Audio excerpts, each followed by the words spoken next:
Bienvenue sur le logiciel SuperMed Ultra. Aujourd'hui, je vais faire une démonstration rapide de quelques parties du logiciel pour le moment.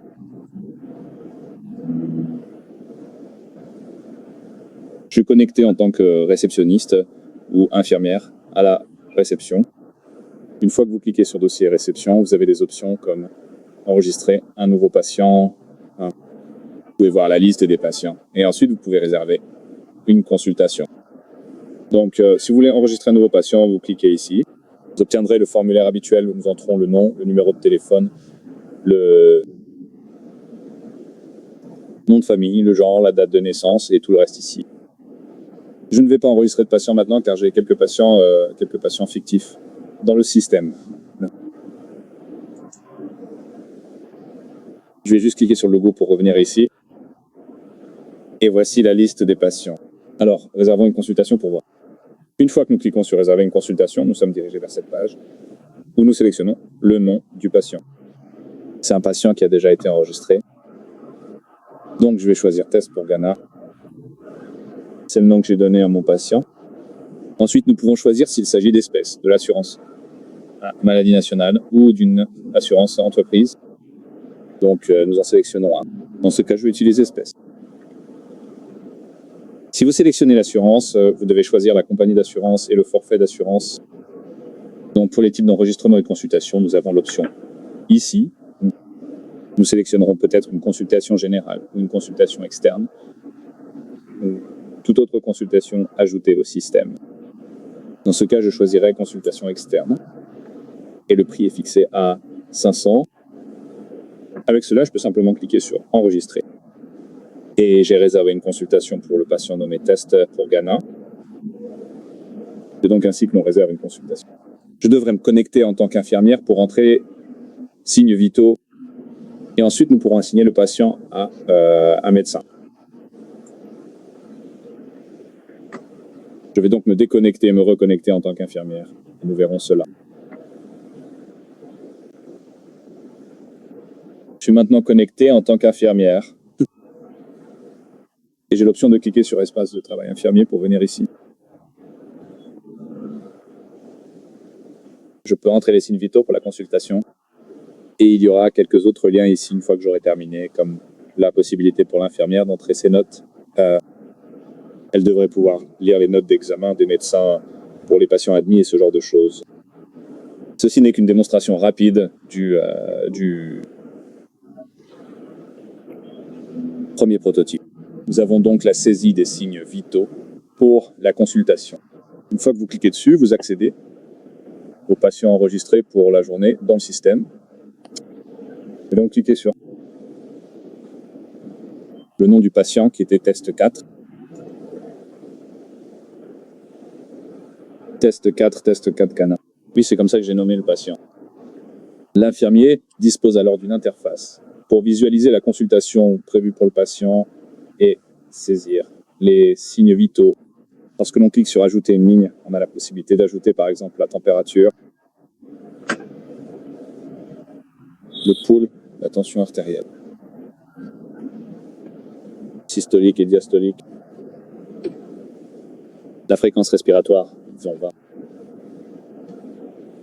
Ensuite, l'infirmier enregistre. Une fois que l'infirmier a enregistré, je vais me connecter. En tant que médecin, laissez-moi me déconnecter puis me reconnecter en tant que médecin pour vous montrer l'interface médecin. D'accord, je suis maintenant connecté en tant que médecin et je vois le lien pour consulter les consultations en cours. Si je clique dessus, il m'affiche les consultations prévues aujourd'hui. Je choisis donc le premier patient, test 4 Ghana, qui est un patient payant. Le patient peut être assigné à un médecin en particulier. C'est ce qui apparaît ici. Pour les plaintes, vous avez une liste, car certains médecins ne veulent pas trop taper au clavier. Vous pouvez donc sélectionner fièvre, puis peut-être douleur thoracique, et ensuite maux de tête. Voilà, ils sont maintenant sélectionnés. Si vous n'en voulez plus, vous pouvez simplement cliquer pour les supprimer. Une fois que vous avez terminé, c'est parfait. Sinon, vous pouvez aussi choisir de taper le texte si vous le souhaitez. La première option utilise donc une liste de plaintes. Si vous ne voulez pas taper, sélectionnez simplement les plaintes ici. Si vous voulez saisir tout l'historique, vous pouvez le taper ici. Vous pouvez ensuite voir les signes vitaux du patient, les notes d'un infirmier, et en tant que médecin, ajouter vos avis et rédiger vos ordres. C'est ici. Puis les procédures.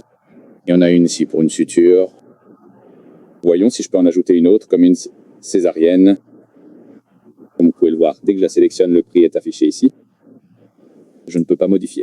Vous ne modifiez pas ici. Le prix est déjà intégré dans le système. Il s'affiche donc automatiquement. Je peux donc sélectionner une radiographie. Nous avons une radiographie thoracique ici. On va en ajouter une autre, comme une échographie pelvienne. Donc c'est 50-50 sud-ghanéen, ou selon les paramètres de votre pays, vous aurez votre propre devise. Voilà, c'est ici.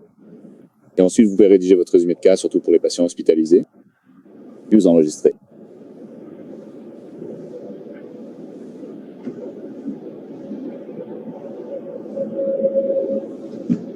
Avec cela, je vais maintenant me connecter en tant que caissier.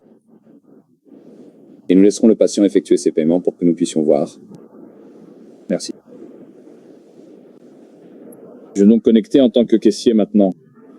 Voici l'espace de travail du caissier. Si je clique sur paiement de facture, cela m'affichera les factures des patients pour la journée en cours. Si quelqu'un est venu il y a quelques semaines et souhaite vérifier sa facture, je peux toujours utiliser le filtre de date pour savoir quand il est venu. Et ensuite, je récupérerai ces données. Nous avons donc ici un patient, encore un patient test. Si je clique dessus,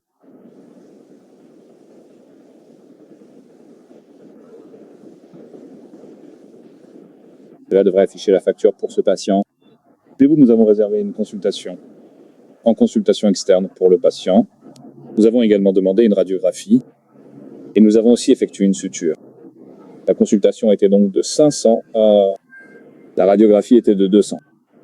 La suture était de 700. Le total de la facture est donc là, mais dans ce cas, pour un patient dans notre système, nous leur permettons de payer individuellement. S'ils veulent tout payer, nous prenons les paiements séparément, car chaque paiement est enregistré dans le service qui a généré la facture. Cela nous aide à suivre et à savoir quel service fonctionne bien ou non, et ce genre de choses. Je vais donc cliquer sur effectuer le paiement, et c'est tout. Dans notre système, le caissier ne saisit pas de montant. Il clique simplement sur effectuer le paiement, et le système le fait automatiquement. Auparavant, avec l'ancien Supermed, le caissier devait saisir le montant, et ainsi de suite, mais ici nous avons désactivé cette option. Vous pouvez donc accepter le paiement et rendre la monnaie au patient. Le système génère un reçu. Je ne vais pas attendre pour ça. Et nous pouvons modifier le format du reçu à tout moment. Le paiement a été effectué, et comme vous pouvez le voir, il apparaît maintenant comme payé au lieu d'être en attente. Je peux donc effectuer un autre paiement pour les 200. Il me demandera de confirmer, puis il le traitera. Il génère un reçu pour que nous puissions l'imprimer. Laissons cela de côté. Nous reviendrons consulter le reçu plus tard.